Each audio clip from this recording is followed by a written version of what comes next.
త్యాగం చేస్తుండే, ఆయనకున్న పవర్ ఎందుకు వదిలేసుకొని మన కోసం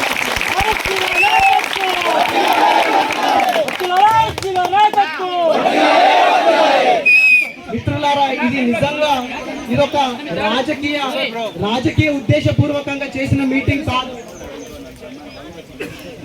సిస్టర్స్ మీరు కూడా ముందుకు వచ్చి కూర్చోండి, ఇక్కడ ప్లేస్ ఉంది. సిస్టర్స్ అందరూ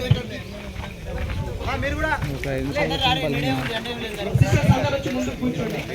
అయితే ఇది నిజంగా రాజకీయ ఉద్దేశం కోసం చేసింది కాదు, కానీ మనకు నేనున్నా, మీకు ఏ అన్యాయం జరిగిన న్యాయం కోసం పోరాడడానికి నేనున్నా అని చెప్పి సార్ మన యూనివర్సిటీకి ఈరోజు రావడం జరిగింది.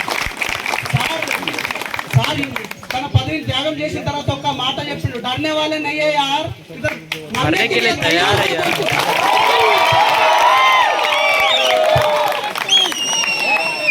సార్, చావు కోసమైనా చావడానికైనా మీకోసం నేనున్నా అని చెప్పి ముందుకు వచ్చిండు, అంతేగాని పదవులను ఆశించో లేకపోతే రాజకీయాలు చేయడానికి సార్ రాలే. ఇదందరూ మనం ముఖ్యంగా ఈ విషయం మీరు గుర్తుపెట్టుకోవాలి. ఈ టీఎస్పీఎస్సీ లీకేజ్ గురించి మిగతా విషయాలన్నీ కూడా సార్ మనకి ఇప్పుడు సార్ అన్ని మాట్లాడతారు.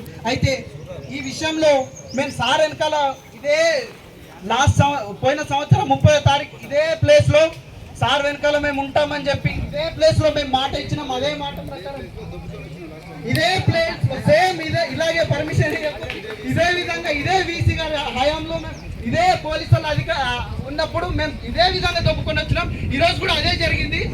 ఇంకా కొన్ని రోజులు కూడా మన ఏ స్థితిలో ఉన్నామో గుర్తించకపోతే మళ్ళీ ఇదే జరుగుతుంది. కాబట్టి ఏం చేయాలో